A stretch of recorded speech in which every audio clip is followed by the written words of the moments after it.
Just a heads up, we have started live streaming. Okay, let's just pull this back. We have a recommendation. We have a motion on the floor. Thanks, Karthik. I see we've had Barry join us, and I think Ken has also joined us with his great background. Barry, I'm not sure if they tested your audio, but good afternoon. Thanks for joining a few minutes early. Oh, thanks. Good to be here. Can you hear me? Perfectly. Okay, great. Perfectly. All good. And then Terry, I'm looking for Kara. I don't know if we tested your slide deck, but I'm sure we've got it all ready to go. Kara will be running that slide deck for us. So if you want to know who the person behind the screen is, it's going to be Kara. I don't think you'll be able to get the additional video.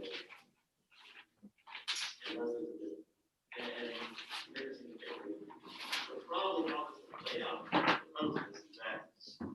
That would happen if there's. Oh, maybe That's my audio. I can kind of hear you. It's a little faint. I'm not sure if it's because of the proximity to your microphone, so we can't fully hear you. Let me try again. Can you hear me? Yes, that's much better. It must be the way I shake my head when I talk. So Will you be able to join us also by video again? I'm going to turn it back on. There we go. Yay, it's great to see you. We'll get started in about 4 to 5 minutes. I'll let you know. So if you once we are live streaming and recording, and so we'll give it a few minutes.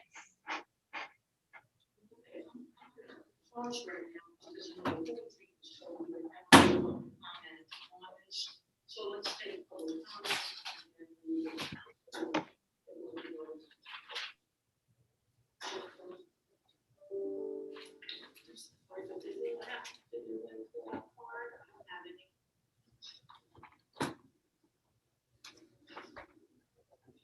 any public comment? All right, no public comment?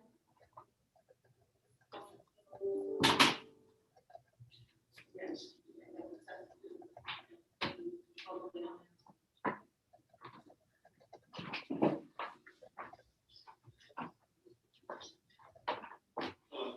I'm the executive director of the Association.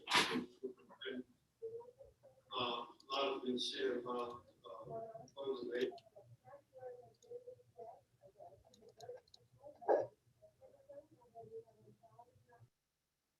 Good afternoon, Adam.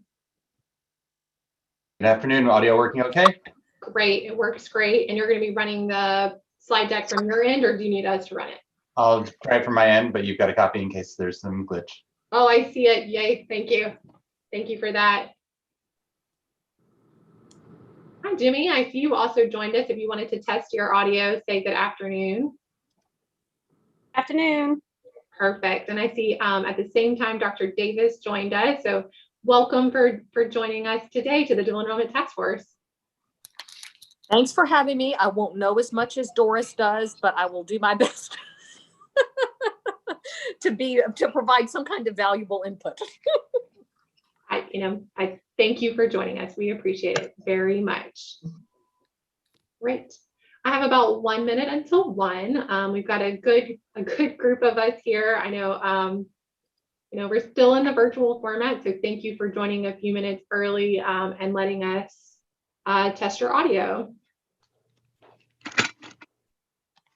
And thank you for organizing us every single time. My pleasure. Great group.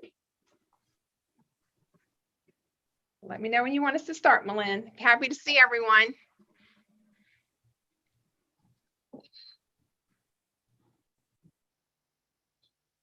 We are working to get Miss Johnson in. I think that's our final, we're waiting on from anticipated missing. Okay. So let's give it 1 more minute. Okay.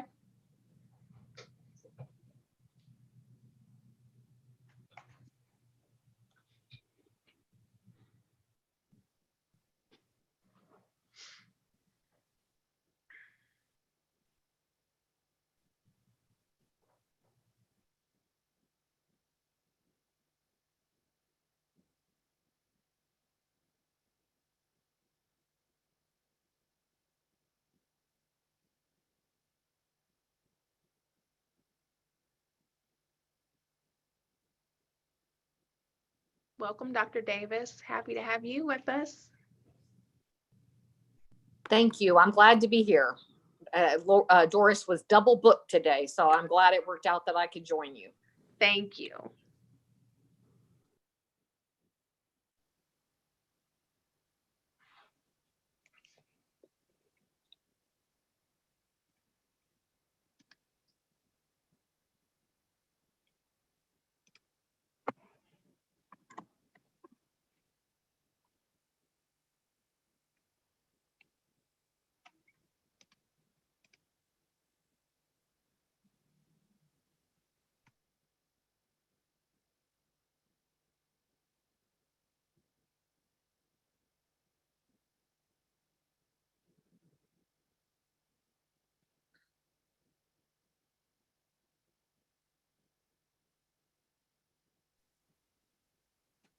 Dr. Reed will continue to work with Ms. Johnson. We're working to get her in, but to be respectful for everyone's time, we can go ahead and get started. We are live streaming, so if you want to go ahead and turn on your camera, the great thing about Zoom is when your camera is on, our public viewers will be able to see you, hear you, see you participating. They'll be able to hear you, of course, even without your camera. Oh, I think we've got Ms. Johnson just joined us. So Dr. Reed, I'll pass it over to you to get us started this Okay, afternoon. thanks so much. Well, good afternoon, everyone. Delighted to have all of you with us. I'm Kim Hunter-Reid, Commissioner of Higher Education. Delighted to co-chair the statewide dual enrollment task force with my buddy Mike Falk, who also was double booked today. So I'm flying solo, but I'm very excited to have all of you with us for our March 2nd meeting. Let me ask Kara if she will call the roll. Yes, ma'am. Mr. Richard Hartley, Dr. Kim Hunter-Reid, Here. Mr. Ken Bradford, Present. Dr. Belinda Davis, Present. Dr. Janet Pope, Mr. Mike Falk, Miss Jimmy Carlone, Here. Miss Denise Latour, Here. Dr. Janine Kahn, Here, good afternoon. Miss Carrie Griffin Monica, Mr. Barry Irwin, Here. Miss Linda Johnson. Here. We have a quorum. Wonderful. Thanks so much. Delighted to have all of you with us. As I mentioned, really want to welcome Dr. Belinda Davis to the task force.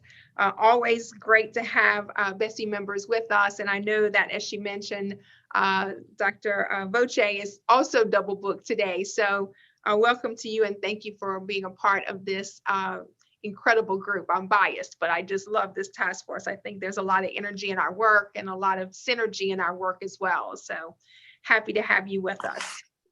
Our first order of business is approval of the minutes for the January 13th meeting. Those were sent to you with the packet of materials.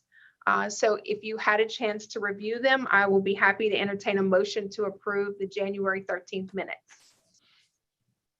Motion to approve from Ken. Motion by Ken. Is there a second? Second from Janine. Second by Janine. Any questions? Any comments? Any opposition? Motion carries. Thank you. I want to make sure we are aware and mindful that this is a public meeting. It is being live streamed. All public comments can be emailed during the meeting to dualenrollment@laregents.edu, and we will acknowledge public comments in that section of the meeting.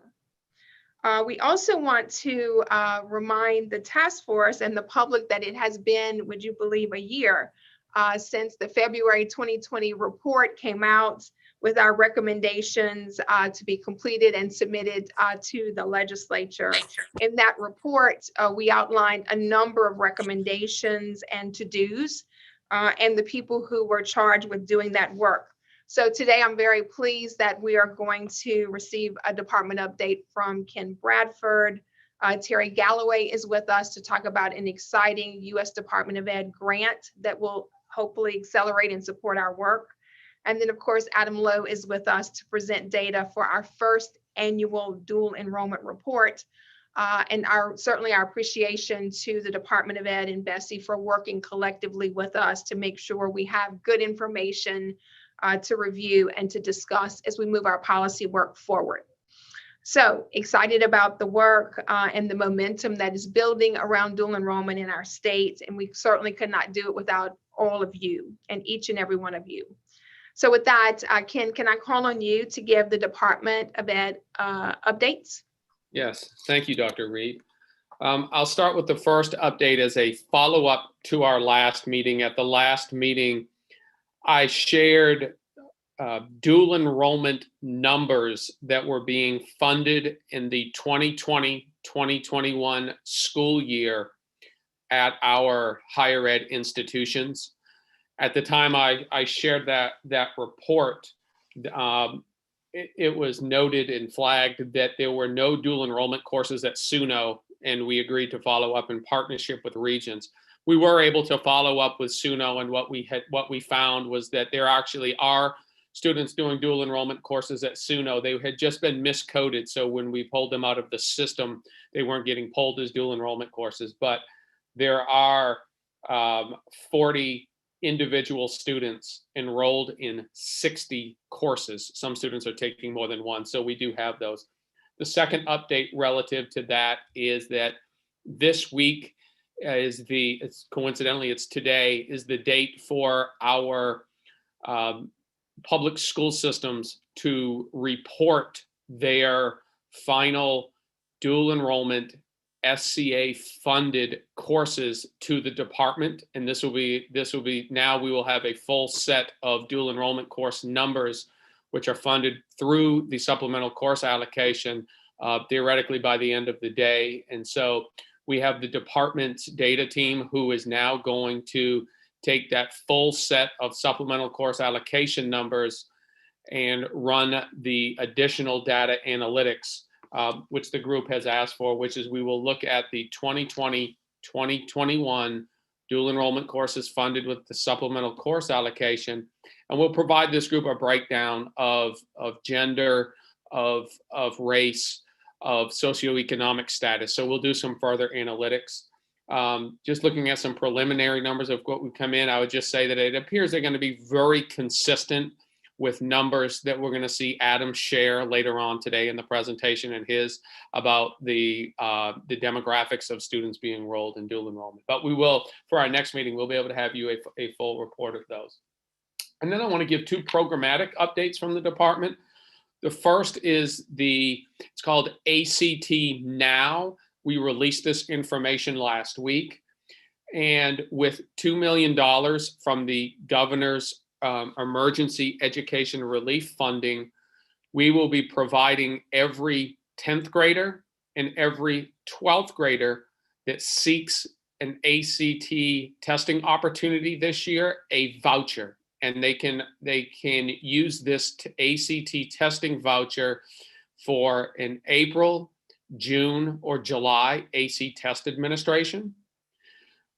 So you may be wondering, why is it 10th and 12th graders? Well, the 11th graders, as Ms. Latour is getting prepared to do, is next week, there's statewide testing. So every 11th grader that's enrolled in a public school will be getting an ACT test next week. So between the ACT voucher and the statewide testing for the ACT, all 10th, 11th, and 12th graders will have a funded ACT option this spring, if not this summer, if our seniors and sophomores and juniors want to take advantage of also that June and July. And it's going to be trying to make it a very efficient process. It's one whereby the school system received a formula-based allocation based on their total number of enrollments of 10th and 12th graders. And then they will work directly with ACT to get the testing vouchers and then provide those to the students, and it provides a code for them when they go on to register, and they don't have to pay anything. So that's the ACT Now initiative that you may have heard. The second initiative I want to provide an update on that we've worked in partnership with Board of Regents is our Fast Forward initiative. This is an initiative whereby we are going to work with school systems, post-secondary, business and industry partners, and help each region of the state design a framework for an articulated associate's degree pathway and or a pathway for students to complete in registered apprenticeship programs. And in order to do that, we are providing some planning grant funding, $25,000 from the Board of Regents, and $25,000 has come from the Department of Education. And so within the 8 regions of the state, we will be bringing to the Bessie board next week for the 9th and 10th at those meetings. We will be bringing a recommendation for an allocation to go to 8 school systems. They will receive a $50,000 grant, planning grant, and they will work with business and industry and their post-secondary partners, both 2- and 4-year institutions in their region, to design apprenticeship pathways and an associate degree pathway. And that could be technical focused, or it could be an academic, like gen ed focused associate's degree. And I'll just list those, Dr. Reed, and then I'll pause and see if there's questions. So next week, when the Finance Committee meets for Bessie on Tuesday, March 9th, the following school systems will be recommended for a $50,000 grant to expend upon their region, on behalf of their region, with both secondary and post-secondary partners. So Region 1 out of New Orleans, Jefferson Parish. Region 2 in Baton Rouge will be East Baton Rouge Parish. Region 3, which is the Homer region, will be Assumption Parish. Region 4 in the Lafayette area will be St. Landry Parish. Region 5 is Vernon Parish.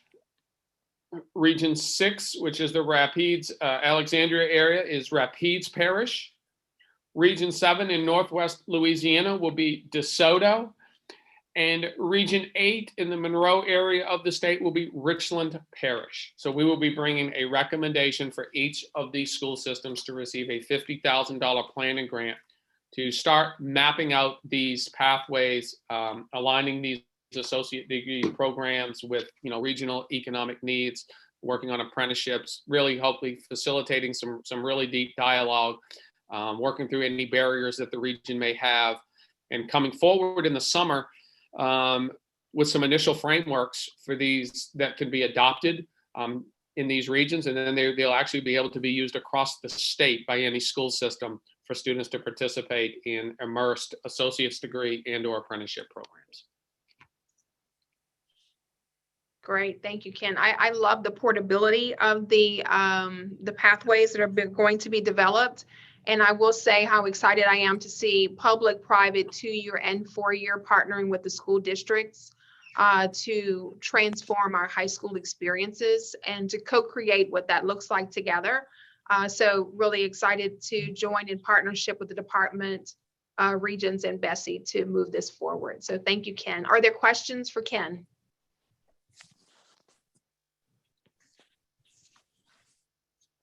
Okay, hearing no questions. Thank you, Ken. I'm gonna move us forward, and also looking forward to the demographic report, Ken, when we have the SCA report. So thank you for that as well. Okay, so let me ask Terry Galloway, who is Executive Director and Associate Commissioner for Lewis, the Louisiana Library Network, to provide an update for you on an exciting U.S. Department of Education competitive grant that we have received. So Terry. Thank you, Dr. Reed, and members of the task force for having me here today.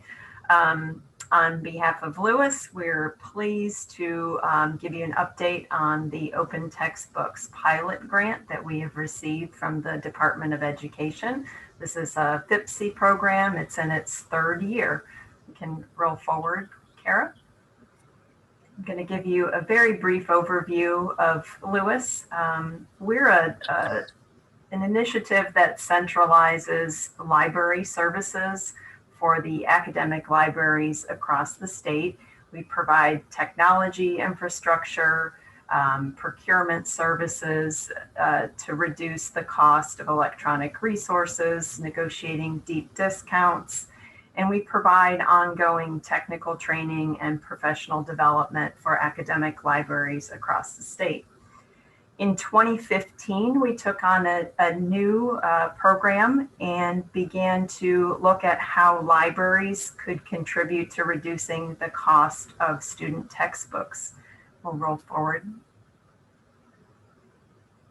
Since 2015, we have adopted our statewide network and technology infrastructure to ensure equity of access to course materials and improve the quality of teaching and learning experience with those materials. So generally, we provide programming in the areas of open educational resources, which are licensed in such a way that materials can be reused and adopted by faculty, by teachers nationally across the world. And we also do work in affordable educational resources, which are materials that are available at a cost to the library, but no cost to students. And this is a snapshot of the success we've had since 2015 in providing those two services.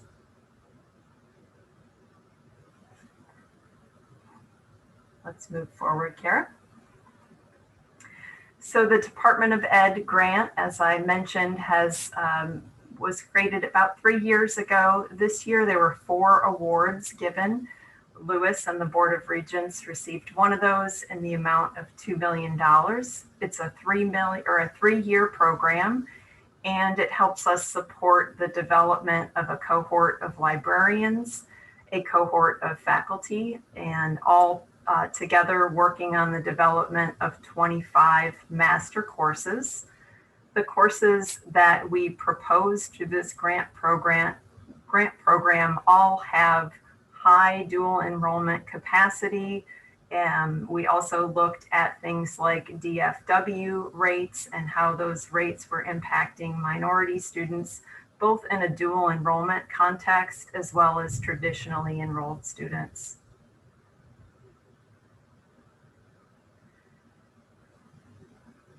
We'll be putting together 25 teams, one each for each of the 25 Gen Ed courses. And these will be composed of one librarian leader. Today, we announced the 25 librarian leaders across the state. And at the end of this month and into next, we'll be selecting the 5 faculty participants that will serve on each of the cohort teams. There'll be 1 faculty member from each of the public systems per course, plus 1 faculty member from the Association of Independent Colleges and Universities in our state. Together, these 6 participants will each focus on a master course. This is a team-based program. At the completion of the initial course design, the master courses will go through a quality matters review process to ensure that they are of the highest standards for online education. They will also go through an accessibility review component, as well as an opportunity for K-12 educators to come in and experience those classes and provide feedback about the appropriateness for 11th and 12th grade students. All the course shells will be developed on the Lewis Moodle system, but they'll be available for delivery through any campus learning management system. So if an institution is using Blackboard or Canvas or some other LMS, there'll be portable courses that can be moved from one LMS to another. We have engaged with a company called Pressbooks. This is our technology partnership to develop interactive course content that can integrate into the learning management system gradebook. These are things like quizzes, interactive homework that partners with an open textbook to be delivered as a full course experience. Next. The grant has 1 required advisory group, which is put in place to review programmatic elements, as well as to review the progress on the grant over the 3-year period. We're also asking the Dual Enrollment Task Force to support the project through through policy and strategies to ensure widespread utilization of these courses, particularly looking for alignment as the Fast Forward program is developed. Next. The advisory board is made up of members from across the state, as well as our technology partner at Pressbooks. We're pleased to have Meredith McGovern on behalf of LDOE, Executive Director, Pathway Initiatives and Readiness Support, join us. Next. And so I just want to give you some background information on the master courses that have been selected. We looked at the Board of Regents master course articulation matrix and rolled up across all of the public campuses the enrollment and outcomes data.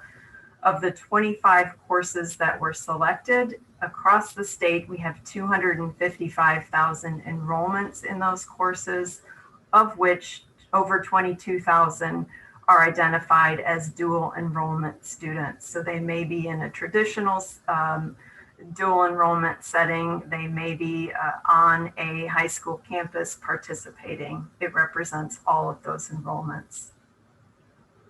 Within those courses, 65,000 students ended the semester with a D, an F, or a withdrawal, representing 26% on average across all of those 25 courses. For minority students, the DFW percentage within those courses is higher. We found 34% of the students in those master courses ended with a D, F, or a W. More promising here, as you know, is dual enrollment. There's a high success rate of dual enrollment. However, we're still looking at a 10% DFW percentage for minority students, and that is a higher percentage overall than non-minority students. Next. Over the course of the 3 years, we have quite a few activities planned. Some details will be refined or evolved as we progress through the program. We're particularly still interested in outlining details on how K-12 will provide feedback to the course development process. We have just completed our planning phase. We have just selected our librarian cohort leaders, and we'll be moving on to the selection of faculty in April and May. Comprehensive training for faculty in OER course development will happen over the summer. And then in the fall, they will begin the master course development program. Next. They will work through the end of next academic year on master course development. And then in May through August, this is where we'll be conducting major course review.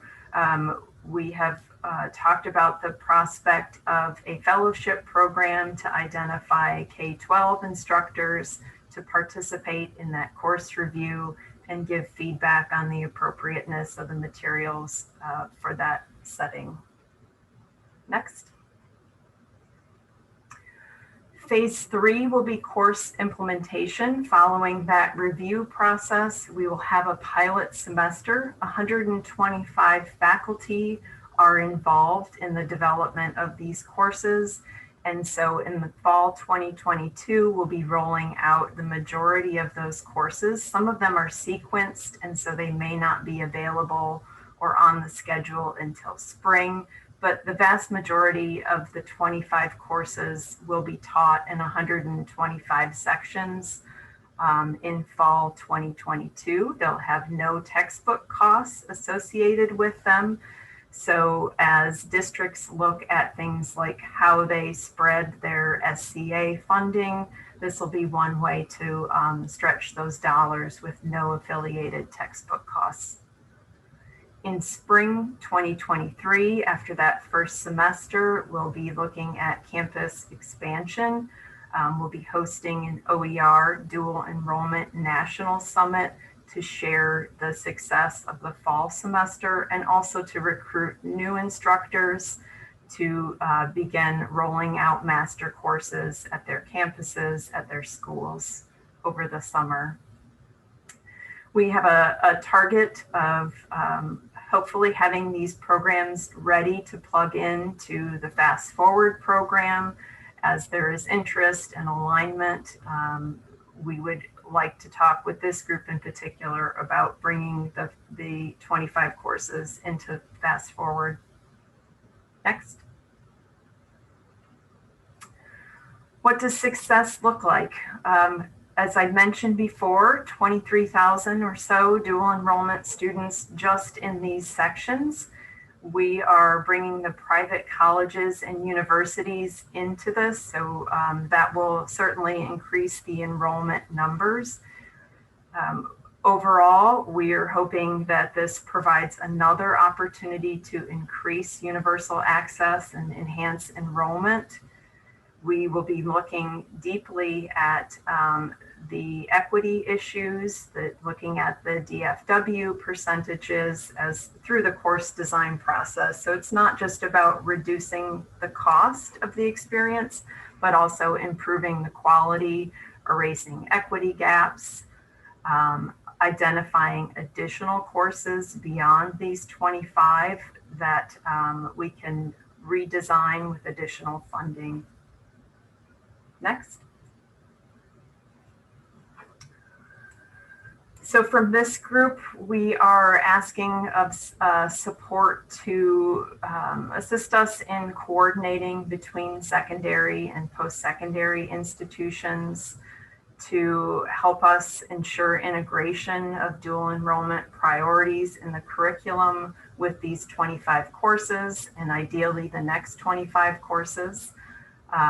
Support us in identifying barriers for underserved students, and most importantly, identifying policies that would assist us in bringing widespread adoption of these 25 courses across the state. Next. Okay, I'll take questions if you have them. Thank you, Terry. Very exciting. Are there questions or comments? Ken, I want to make sure that we're thinking about the Fast Forward integration. Do you have any thoughts there?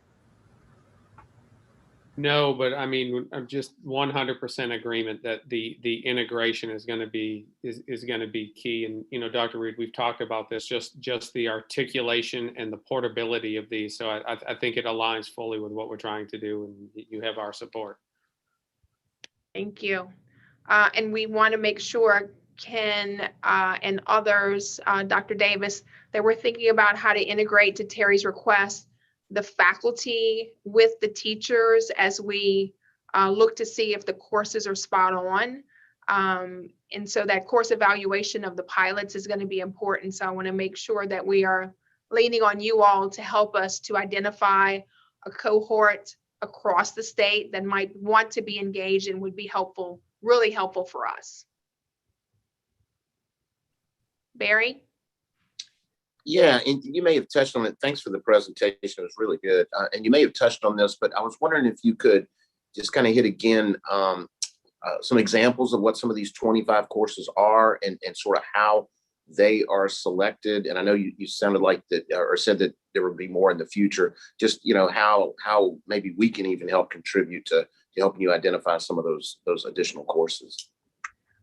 I'm going to go ahead and share my screen here just so you can see the exact 25 courses. Can you see this Excel spreadsheet here? Yes, we can. Great. So we pulled data from the statewide student profile system. These are enrollments for 2019-2020.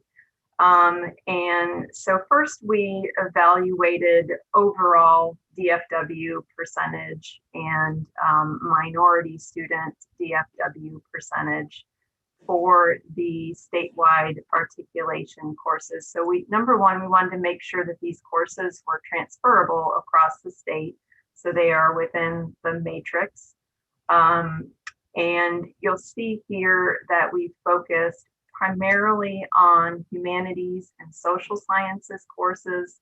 There is a medical terminology course in here, as well as a computer applications course.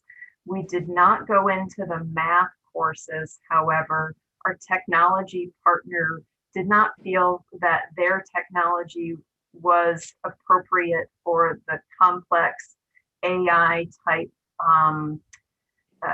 courseware that's required for a mathematics course. There are other examples out there, but our technology partner felt more comfortable in the humanities, social sciences space. So these are the 25 courses that have been selected. As you can see here, we are looking at 23,000 dual enrollment students. Now, this is if every section of every master course is flipped from the current textbook over to the OER section. Just in dual enrollment, we'd be saving families and school districts over $2 million annually. Across the state, we're looking at 255,000 students in those courses. So one course that is especially problematic, I've mentioned it several times, is public speaking. This has a 38% DFW percentage for minority students that take it as dual enrollment. So that will be a challenge. The faculty teams that look at this will examine that failure rate and try and address that through curriculum redesign. What is it about this class that is challenging for minority dual enrollment students? So we're very excited to have this opportunity to focus on that type of not just cost reduction, but also ultimate success in the course. Great, thank you so much. Barry, does that answer it for you? Yeah, that's great. Thanks. I do want to say for the math that we do have a Math Forward initiative to focus on redesign of math at scale. So we're sort of coming at this in two ways. So I didn't want you to think that we're not addressing math, because we know math can be a significant barrier as well for students. So I just wanted to put that out there as well. Other questions, comments? Janine, I know you all are participating as well in both of those initiatives. Any thoughts from your perspective? No, I think Commissioner Reed, the comment about focusing on math and that new approach, or trying to find the best approach. I've seen the emails going across my inbox of getting teams together from our universities to participate in training through the Dana Center. So thank you for that initiative. I can't wait to see what work comes out of that. That's great. Thank you. Anyone else on that? I think Terry has identified the things that she needs from us. So I just want to make sure that those things are top of mind. This is a very exciting initiative. It's awesome that we were one of, I think, 4, Terry, that were selected for this competitive work across the country. And I think this also will have significant transformational change opportunities for our students. So we want to make sure we get it right. We want to make sure we spread it wide and deep, and that there's a lot of uptake so that, as she mentioned, we have success in mind and affordability in mind, and those things working hand in hand. So thank you for that, Terry. Very excited. And we wanted to make sure this task force was aware, because I know you guys are spreading the good news about the work as well as the challenges that we're trying to address. So thank you, Terry. You're welcome anytime to come back and keep us posted. We're excited about that. Looking forward. Great. Okay, so I think Adam Lowe is ready to share with us. As you know, in our report last February, we said that we wanted to do an annual report on sort of the state of dual enrollment and where we are. And so we tasked Adam, who knows all things dual enrollment across the country, to support this work and to help us. So with that, I'll let Adam share the information on the data and our process moving forward. So Adam, thank you for supporting our work, and we're ready. Great. Thank you, Dr. Reed. I'm very excited to unveil the first set of data from this effort. Just want to check that you can see my screen all right. So are you seeing the presentation? Yes, we are. Can you give me a thumbs up? Okay, great. Wonderful. Well, good afternoon. Very excited to be with you again. I've been on with most of you. I know there's one or two new faces on the screen. So Adam Lowe, I'm an advisor with Education Strategy Group, a national mission focused consulting firm. And we do a lot of work in the high school to college transition space, including supporting the task force for the past 2 years and the regions for the past 2 years. As it works to strengthen dual enrollment in Louisiana. So what you're going to see today is hot off the press. And so I've titled it Preliminary Analysis. I really do hope that you'll ask some good questions today about the data and in feedback following today's presentation as we work towards completing this by the end of the month. And I will make sure that the deck gets distributed after the meeting. So please do provide me with feedback. So our goal in putting together this report stemmed from conversations at the task force going back to the beginning of the task force work 1.5 years ago about the need to better track indicators of participation and equity. And we, as you recall, did a lot of ad hoc data requests from both the departments and the region's data systems. Throughout the work of the task force, we included some of that in the report to the legislature last year. We've included that in presentations and in conversations, but we wanted to try to pull together a more comprehensive portrayal of what we know about current participation in dual enrollment in statewide.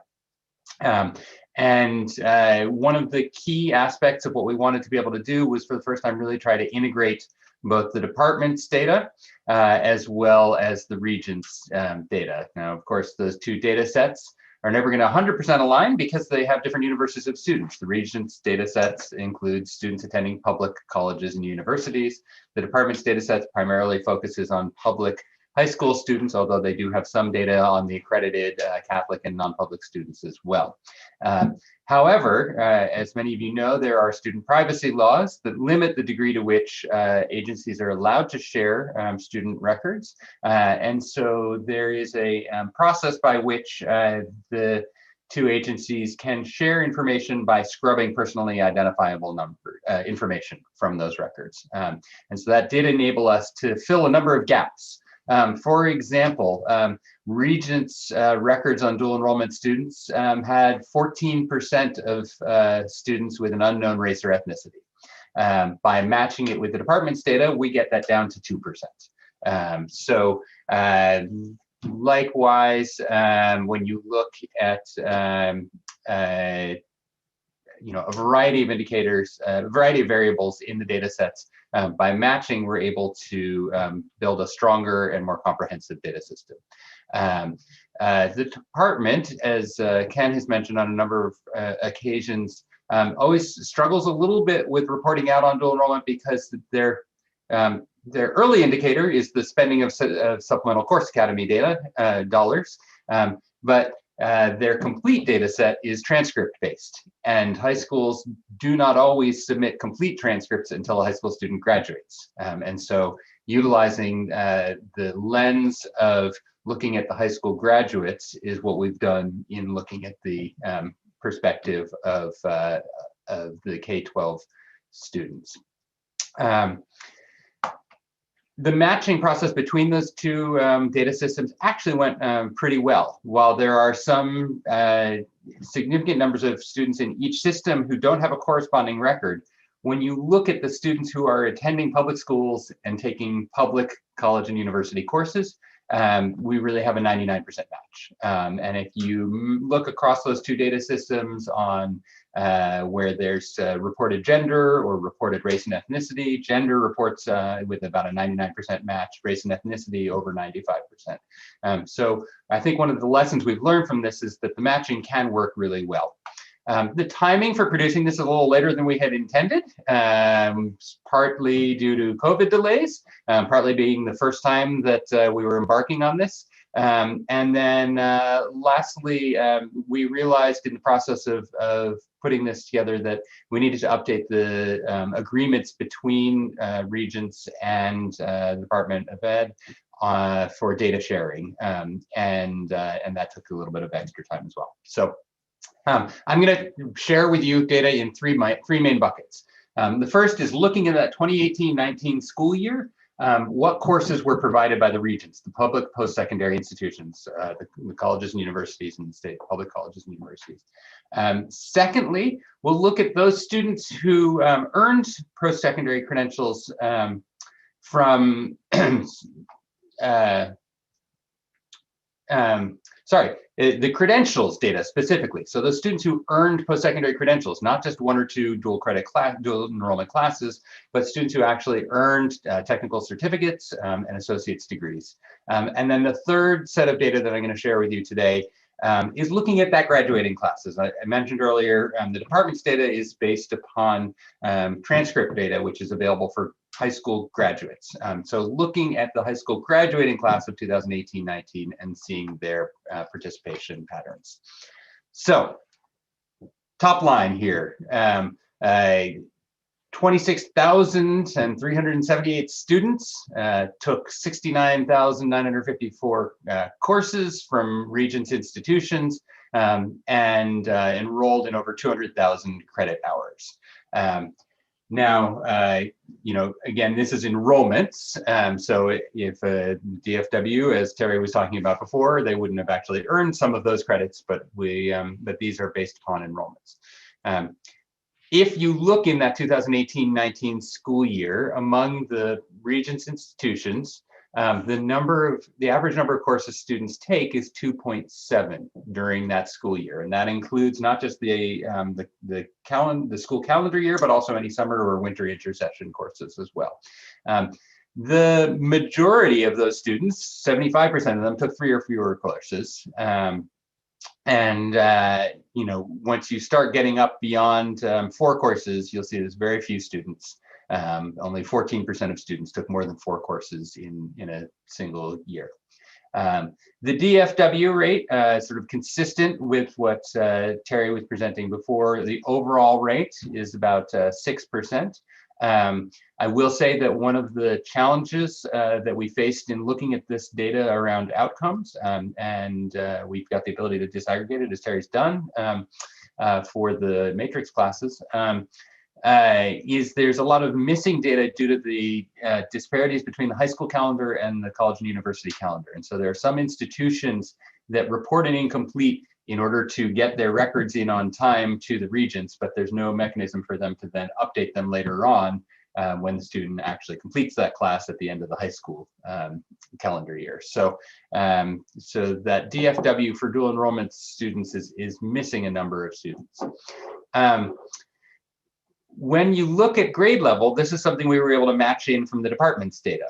And so we can see that of the students taking classes from Regents institutions, 89% of them are 11th and 12th grade students, and we just have 10 to 11% of younger students who are taking classes, many of them on structured programs to pathways. One of the things we spent a fair bit of time on was making sure that we understood where, in which subject areas the courses are being taught in. So looking at the SIP codes, the classification of instructional programs, we were able to identify the most frequently taken subjects in both career and technical fields as well as in general education fields. So the top line is that 25% of dual enrollment courses taken in the 2018-19 school year are in the career and technical fields, most popular being health professions, nursing, radiology type classes, medical terminology, precision production, which includes a variety of industrial technologies, business classes, and computer and information sciences being the top ones.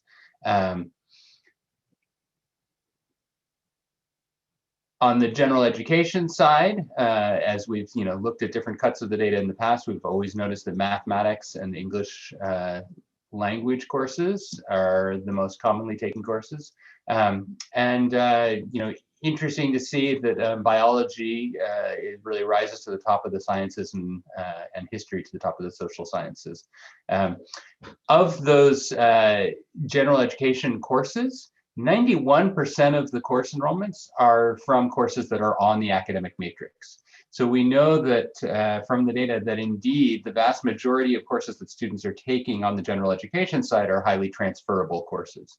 There's an additional 1,400 matrix courses that fall within the career and technical fields, 1,400 enrollments in matrix courses, medical terminology, intro to business, intro to marketing. There's a few of those courses that are on the matrix that fall within the career and technical fields. One of the things we did was identify which school the student was attending, the high school, or the type of high school student they were, if they were a homeschool student and not in a traditional school. You can see the largest share, 3/4 of the student enrollments in Regents dual enrollment courses are from traditional parish schools. With quite a sizable number of public charter school students, Catholic school students, non-public school students, and of course the state lab schools, many of which are based on university campuses, and a few of the specialty schools like the School for the Deaf, School for the Blind, and a couple other state unique schools. But I will notice, I'd like to highlight that non-public schools taking courses from public colleges and universities. So it's a significant number. Louisiana has one of the highest rates of Catholic school enrollments in the country, and highest rates of non-public school enrollments overall in the country. And so it's important for us to keep this range of students in mind beyond just the traditional public schools and the public charter schools. We do see in the department's data, we're not able to kind of fully include it into this universe, but within the department's data, you've got some public school students who are taking, perhaps we got about 900, we think, students who are taking courses from independent colleges in Louisiana or out-of-state colleges, both public and private. About half of those are from students who are in the non-public or Catholic schools, and about half of them are from the public charter range. But we didn't want to include them since they're really kind of from slightly different data sets, and we're not 100% able to rectify the two universes of students.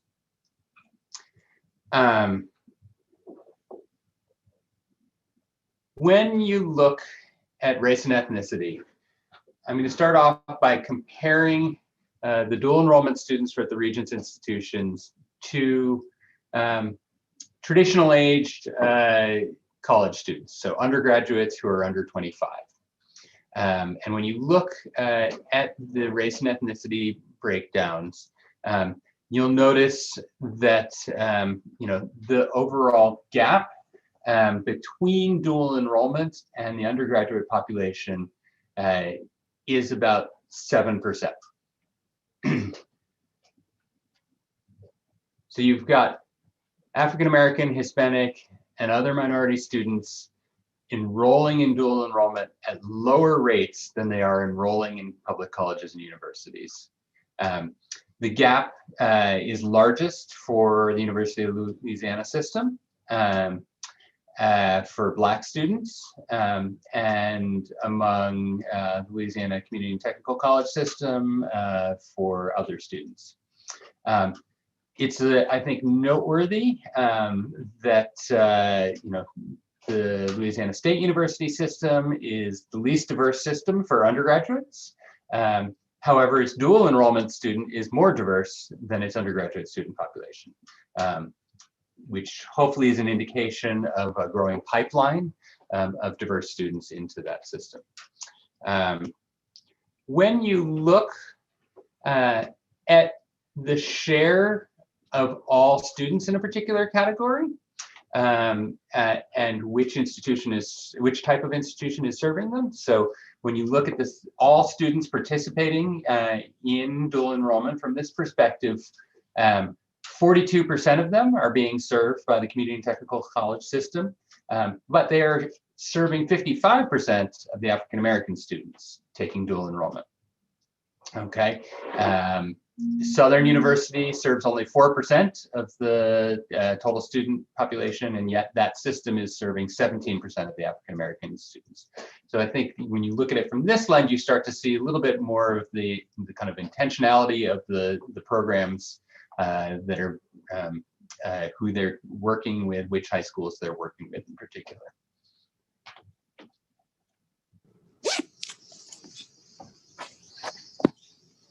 I wanted to show you some numbers on post-secondary credentials earned, particularly given the excitement over the rollout of the Fast Forward initiative and the increased expectations for higher levels of certificate earning under the Jumpstart 2.0 initiative. This is something that I think is going to be important to track, where the baseline is as time goes on for post-secondary certificates that are earned by high school students. So when you look across the credentials, a fair number of them are the short-term certificates, so about a third of the fewer than 9 credit hour certificates. There are considerable numbers of one-year certificates as well that are earned by students. And then the associate degree numbers is starting off at a fairly low number for the entire state. But again, with the growth in the early college academies and the plans underway for Fast Forward and Jumpstart 2.0, we anticipate that those will increase. You can see the sort of top colleges that are partnering around this area, and you'll notice in that many of these are coming from a handful of high schools that are particularly in feeder patterns into pathways towards certificates and degrees. So when you look at those 684 credentials that were earned by the SIP code, by which subject area they're in, about half of them are in the liberal arts and sciences, so general studies, either one-year certificate or a full associate degree. The next most common, not surprising, is nursing assistants, because that's a very high demand certificate, and one that, as you can see, is less than 9 hours. And then, a variety of other in precision metalworking, allied health, and electrical and power transmission installers.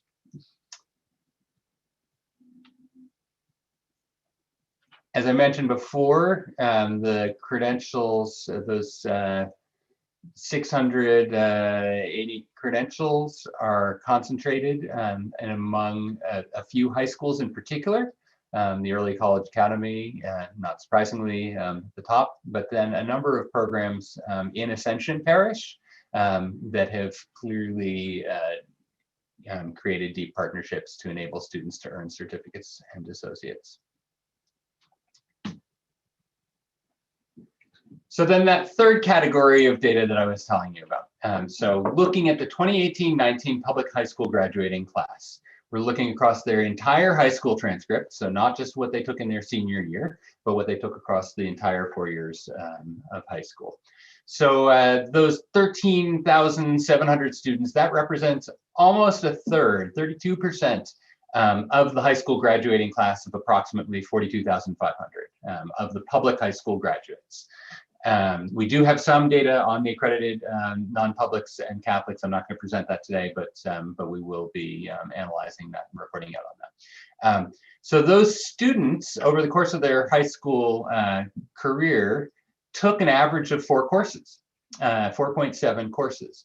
Again, as we saw with the other lens, looking at it from the post-secondary perspective, the majority of students are taking just a few classes.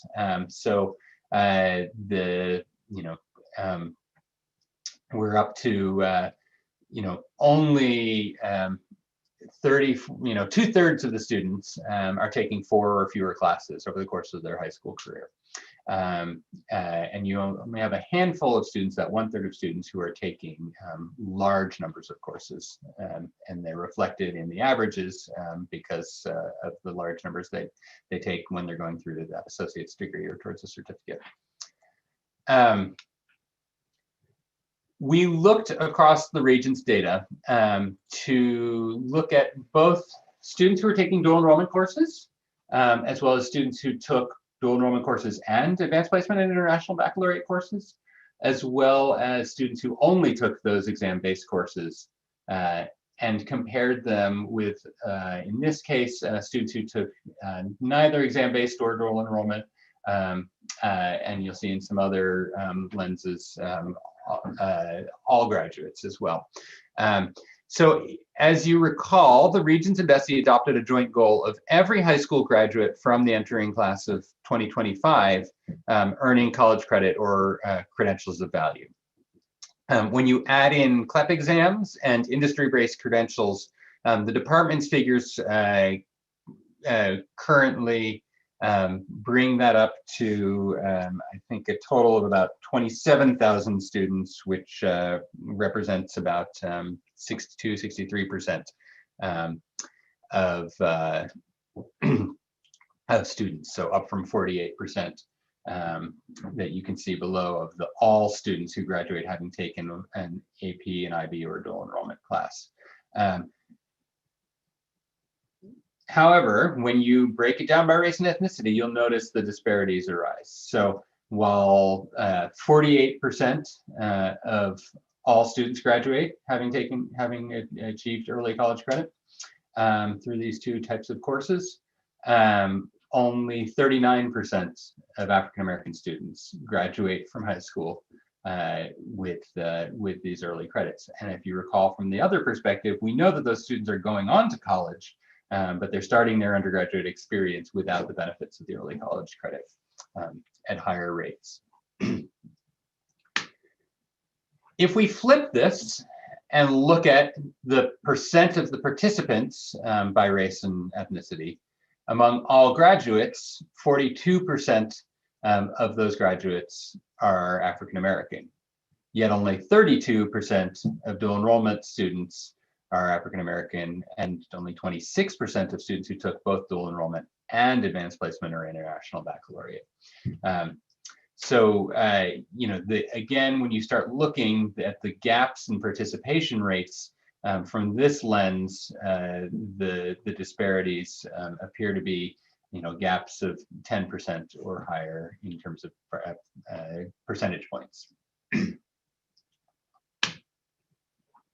Looking at economic status, again, we see the disparities in participation by economically disadvantaged students versus their higher income peers. Again, graduating at a rate of 59%, and yet participating in dual enrollment or dual enrollment in AP at significantly below that. We also were able to look at special education status. So students with disabilities represent 7% of the high school graduates, And yet only 5% of the students who took dual enrollment classes and only 1% of students who took both dual enrollment and advanced placement.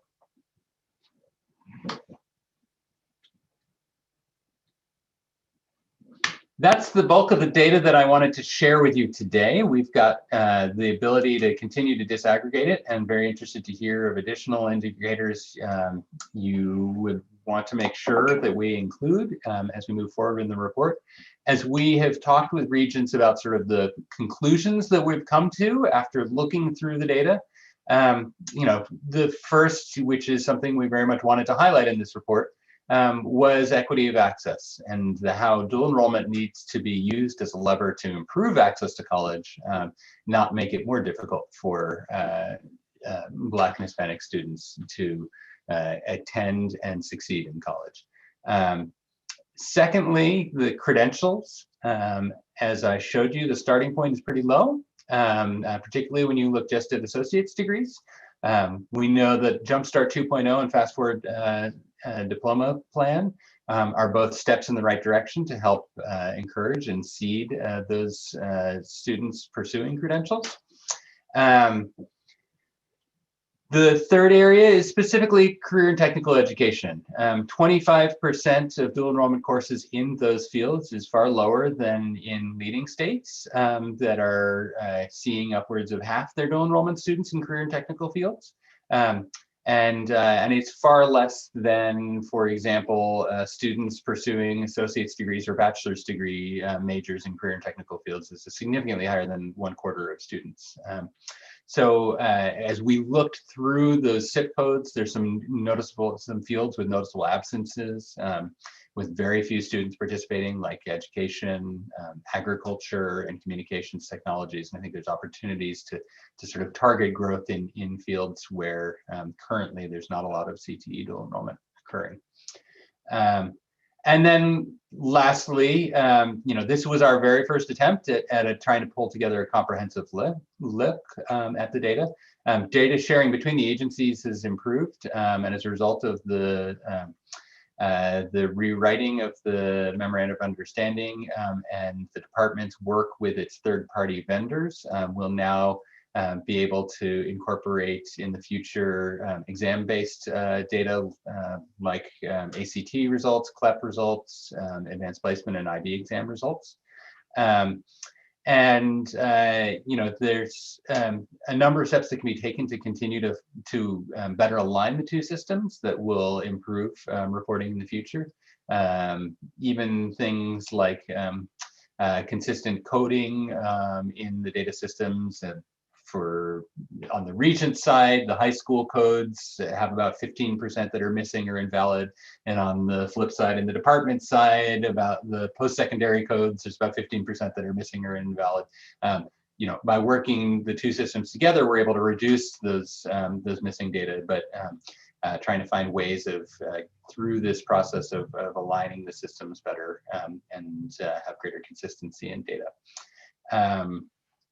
With that, I'm happy to take questions or get some feedback, and also jump back to any particular slide that you may have you want me to put back on the screen. Thank you, Adam. Great to have a comprehensive report. I'm excited to dig into this, and appreciate your preliminary analysis. Are there questions or comments? Who wants to get us started? Adam, would you go back to the slide that showed which high schools had associate degrees, please? Yes.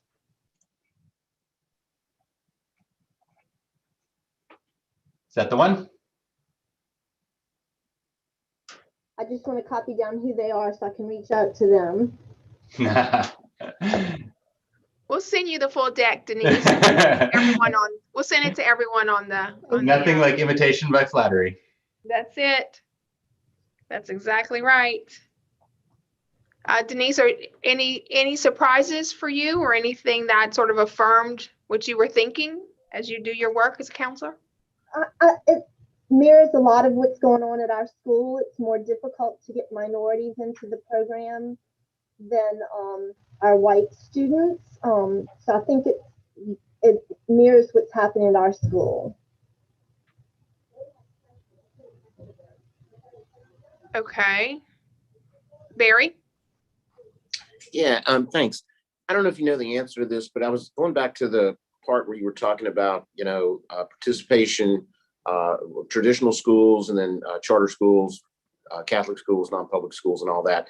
Do you know the participation rate from those different schools, compared to each other? For instance, well, I guess what I'm saying is, do kids from charter schools or non-public schools participate in dual enrollment at about the same rate as kids in traditional schools? Are there any, differences in the type of schools versus the participation rate within those schools? I do not have that right in front of me. It is something we can calculate. And for those of the non-public schools, the accredited ones that do report their graduating class, we can calculate it for those schools as well. The charter schools are such a heterogeneous bunch that it's sometimes hard to generalize across them, because it includes some schools that were, part of recovery school districts that were then turned over to charter management organizations. You've got the entire Orleans Parish, with the exception of a few schools that have now moved into the Orleans Parish school district. But you've got the majority of those schools still in charter status, and then you have a variety of others, including some virtuals that fall in that mix. So certainly can do so on the individual school level. Lumping them together is sometimes a bit of a heterogeneous mix, but we can certainly do that.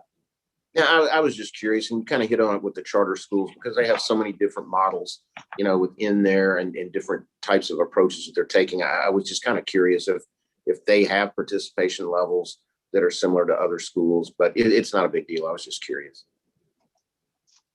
It's a good point. I'll make sure that we look at it and see how best to report that out. Someone else speaking? Yes, this is Belinda. I have a question. Did I hear correctly that when we add in CLEP, AP, dual enrollment, that we have about 60% of our graduates that are graduating with some form of college credit? Was that right?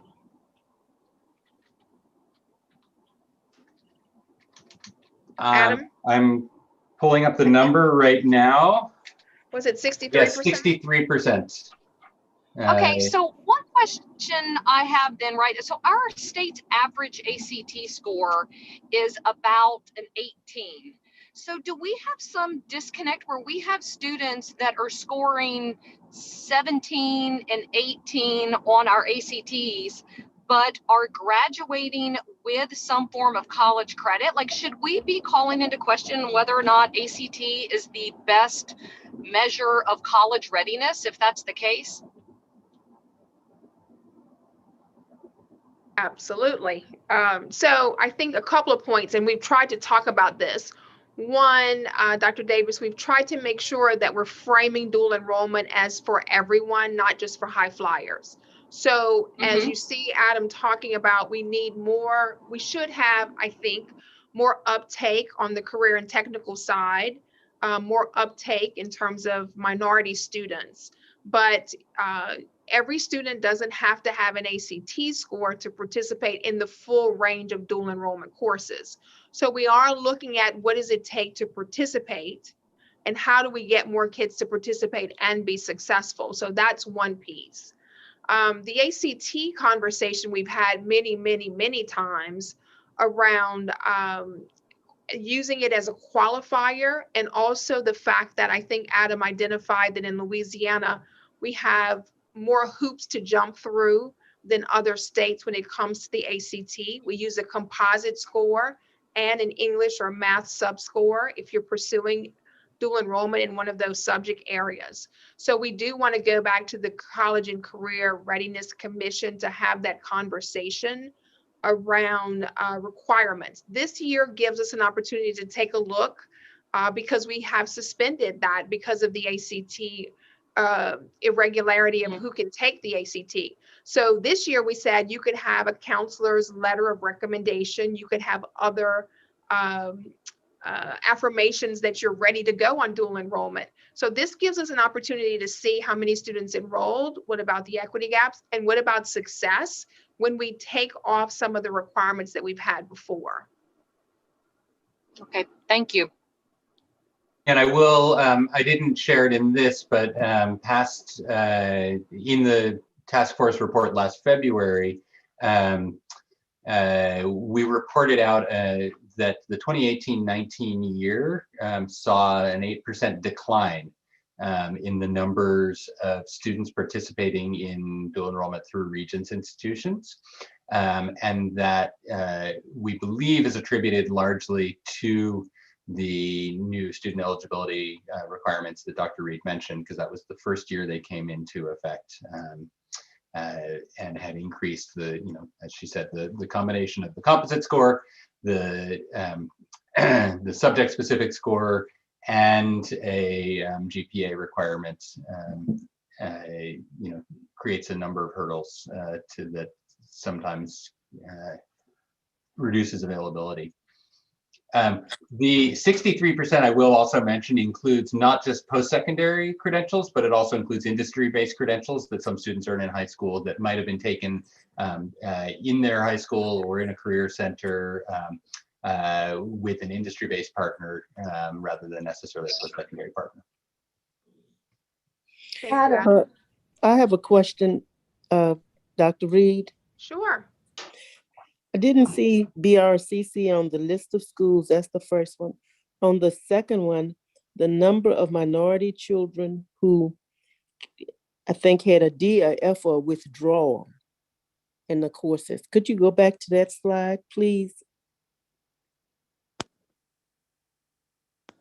Dr. Johnson, I've not actually split that out on a slide. I think, Linda, he had a slide of the top.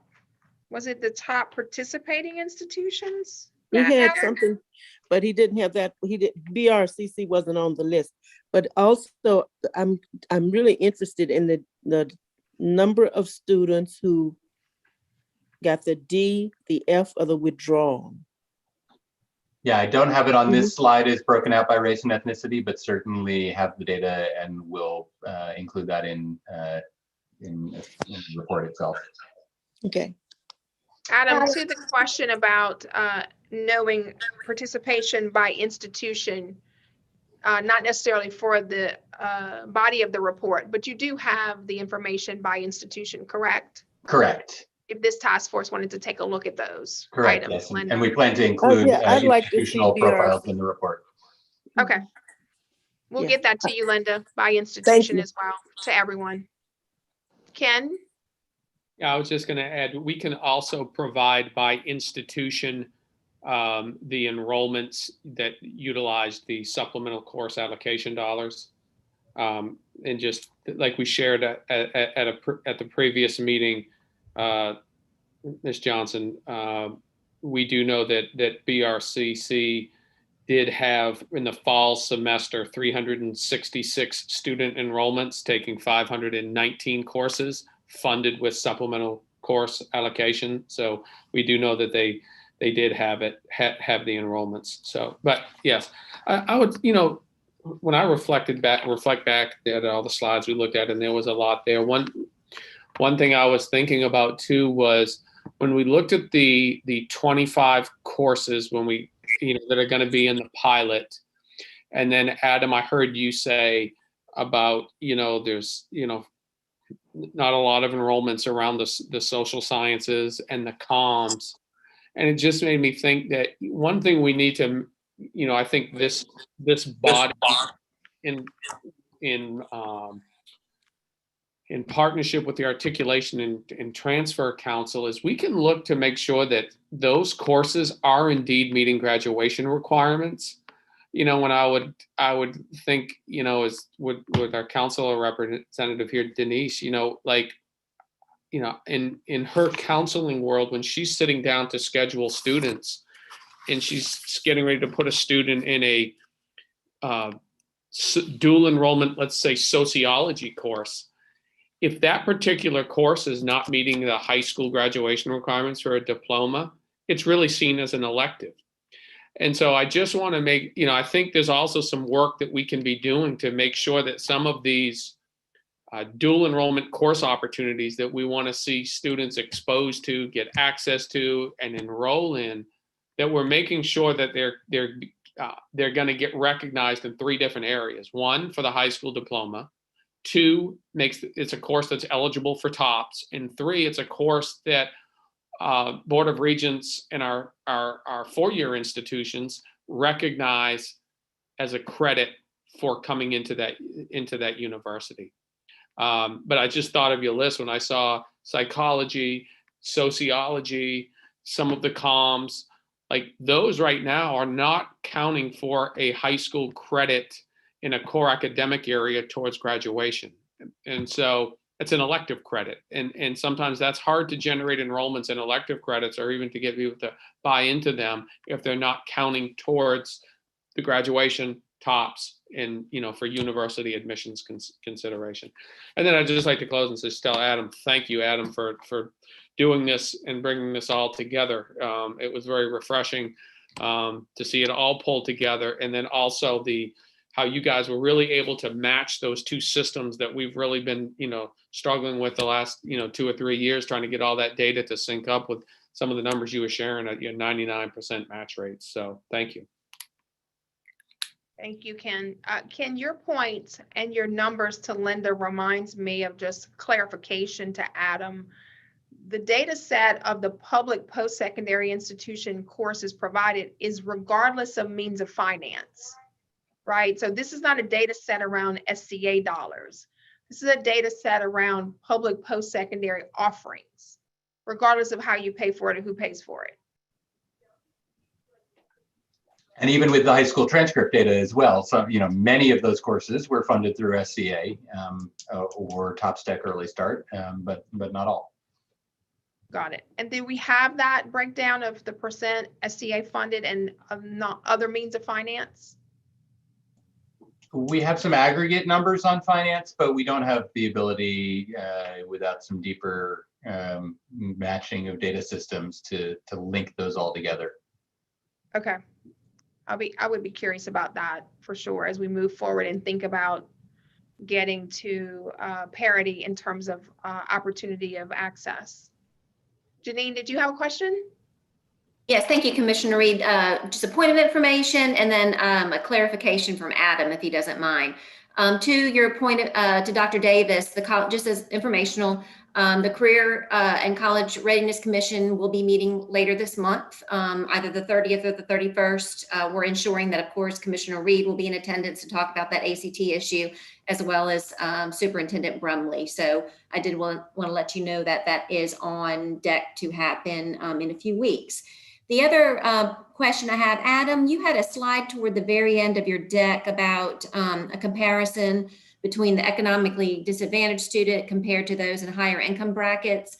I'm assuming that was pulled from FAFSA data, or what information do you use to do that comparison, if you don't mind? That comes from the department data, and so it includes free and reduced price lunch, but also a number of other state and federal programs for which families are eligible that that are income means tested, and therefore the department has an indicator overall of economically disadvantaged that's beyond just free and reduced price lunch eligibility. Great, thank you very much. That was helpful. Adam, on that slide, are you saying that the economically disadvantaged students were more likely to take dual enrollment? Or more of them took dual enrollment, and the higher income families were more likely to take the full suite of dual enrollment APIB? So among all graduates we saw in the, of public high schools in the 2018-19 school year, 59% of them are categorized as economically disadvantaged. And yet of dual enrollment students, they only represented 53%, only 36% of students who took both dual enrollment and AP. So students who didn't, the students who didn't participate in any of those programs 69% of them are I economic. see. Compared to the overall population of economically disadvantaged students. Correct. I see. Got it. Okay. Thank you. Barry, I know you had another. Oh, Denise had a question. Barry, you have another question as well.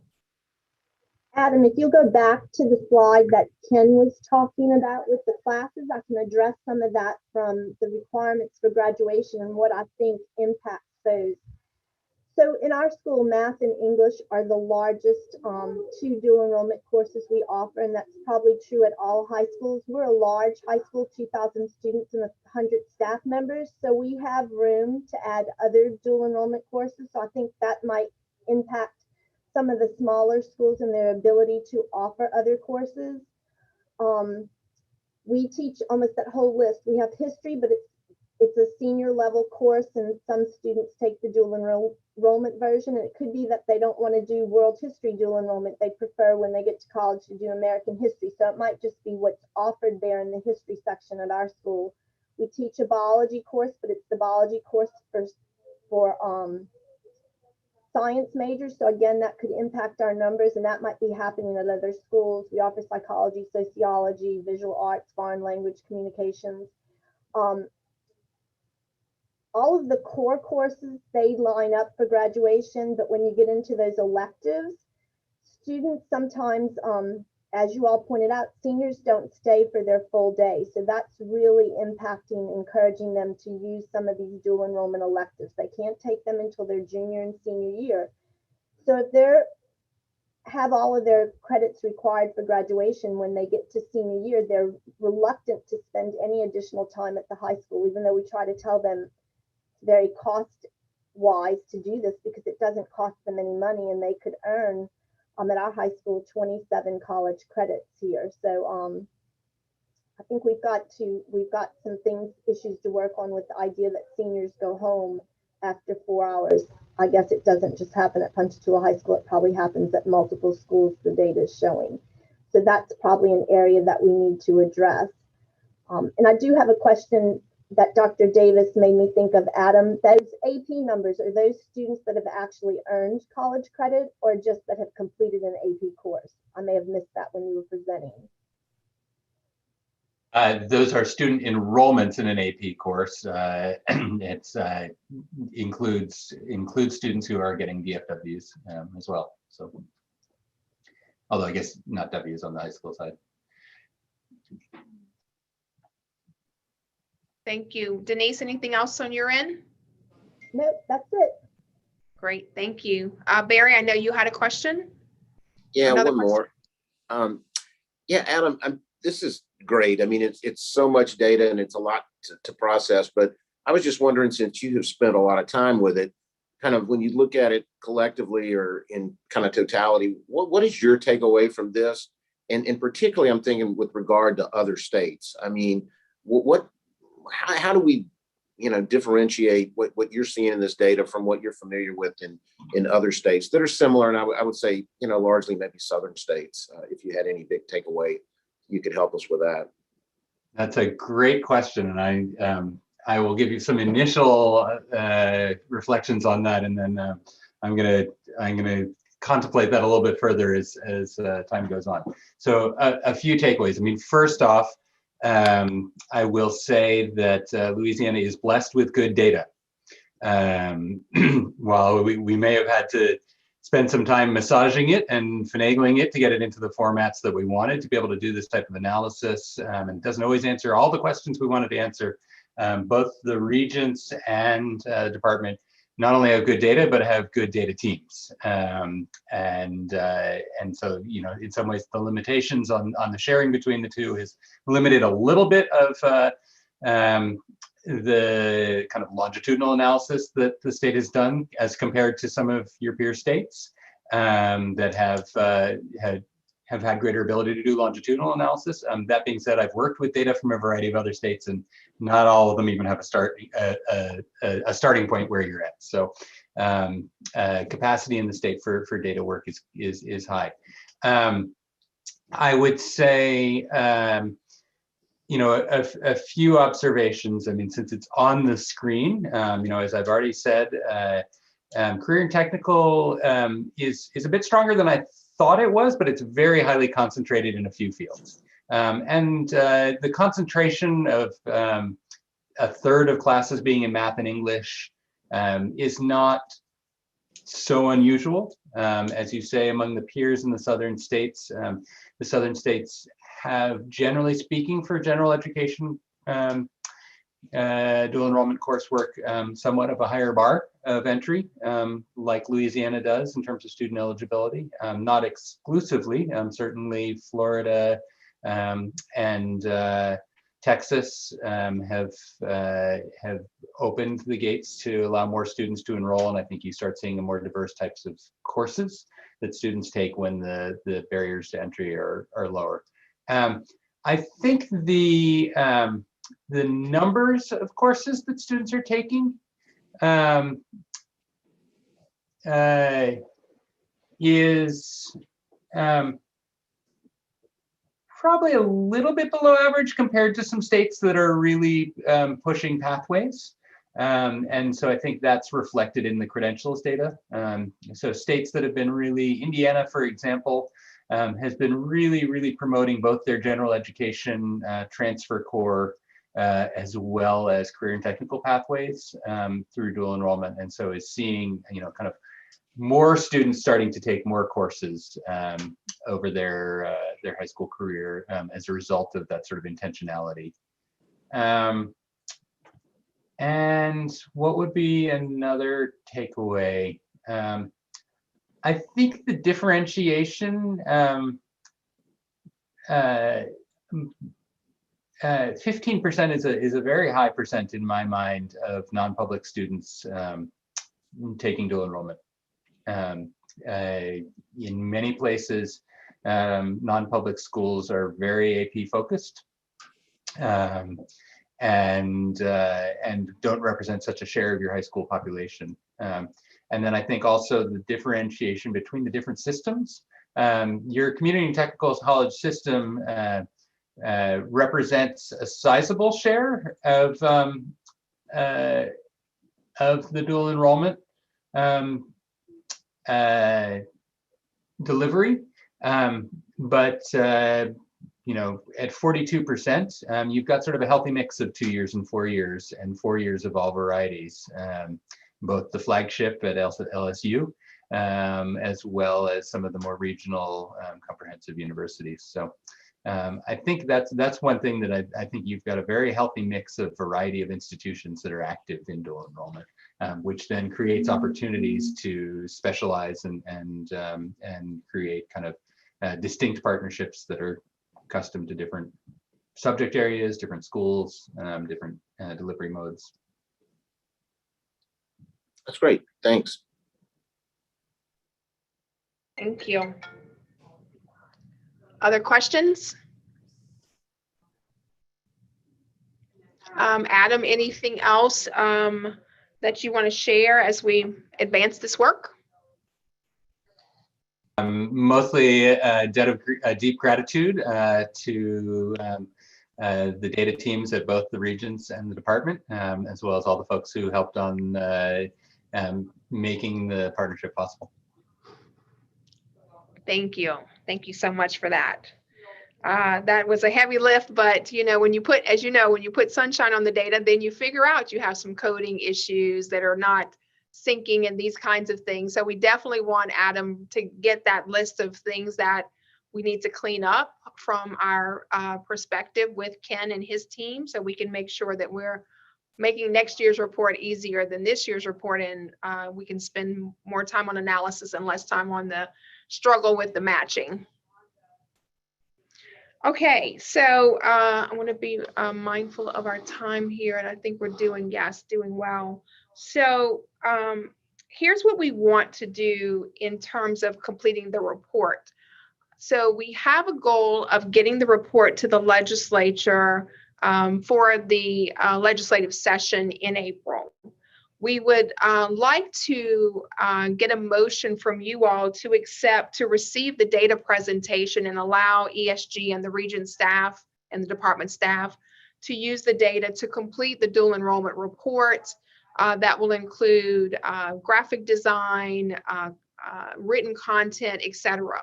We want to send that to you all for any feedback and any comments by email, as opposed to another meeting to come together just to review the report. If you're comfortable with that, that would allow us to get the report to the legislature by April 12th or prior, when the session begins. And so I want to see if there is a consensus that that is acceptable for us to complete the report and to get your feedback by email, and have a motion to allow us to receive the data for the report, and to allow ESG and Regents and the department to complete the written report. Thoughts, comments?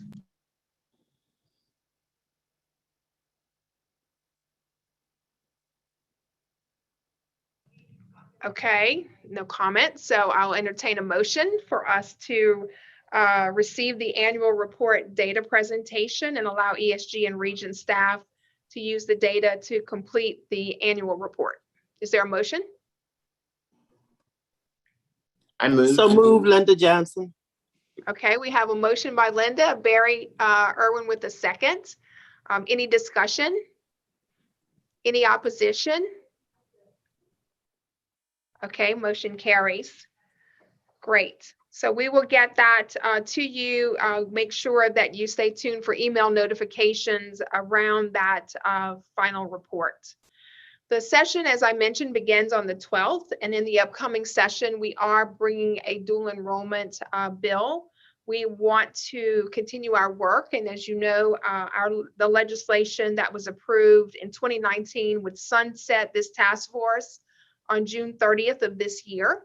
Obviously, our work is not complete, and so we're asking that the legislation be brought forward to remove the sunset from the statute so that this group can continue moving forward, and that we add language to the charge on implementation of our recommendations. So not just visioning work by the statewide dual enrollment task force, but commitment to implementation of the work as well. So those are the two edits, or amendments rather, that we're asking for in the dual enrollment current statute, which is Act 128 of the 2019 legislative session.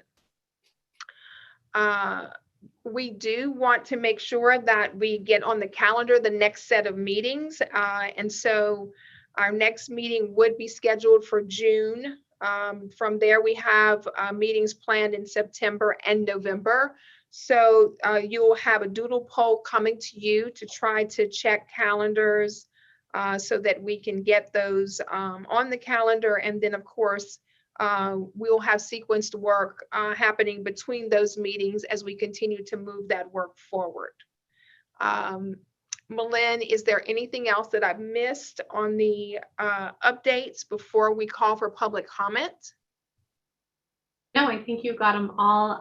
The doodle for the June meeting is in the calendar invitation for today. So when you have an opportunity, feel free to go in. I know that's several months away, so hopefully we'll catch you with lots of availability, as this meeting is an indication. We know how quickly schedules, and hopefully no winter storm rescheduling will occur again. So thank you for your understanding as we had to kind of shift things around. Great, thank you, Malin. Are there questions on any of those updates? If not, are there public comments? Yes, there is one public comment, and I'm going to call on Terry to kind of chime in. So I'm giving you a moment to join us back in.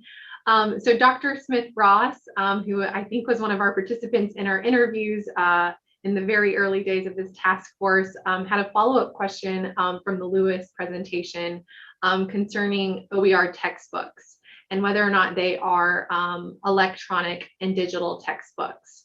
And so she also noted that there has been some express willingness or need for hard copy textbooks. And so I was going to call on Terry to respond to that public comment or question. Great question. OER materials can be provided in either a digital format. Because they are openly licensed, they can also be downloaded and printed. They can be used offline.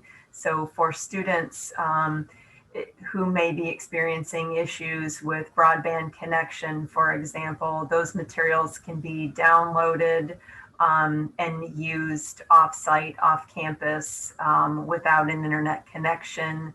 They can be printed at a low cost. Many bookstores are able to supply print-on-demand versions of openly licensed textbooks as well. And the cost difference between a commercially produced version of, say, a chemistry textbook versus an openly licensed and print-on-demand textbook, we could be looking at a savings of $120 to $150 difference between those types of materials. So while we deliver them in an electronic format, they can be used in a printed format. Excellent. Thank you, Terry. Great question. Melinda, any other public comments? No, that is all. Thank you. All right. Any additional questions? Great. We're going to give you some time back today. Thank you for a great meeting. I will entertain a motion to adjourn. No one wants to adjourn. Ken Bradford, do you want to adjourn?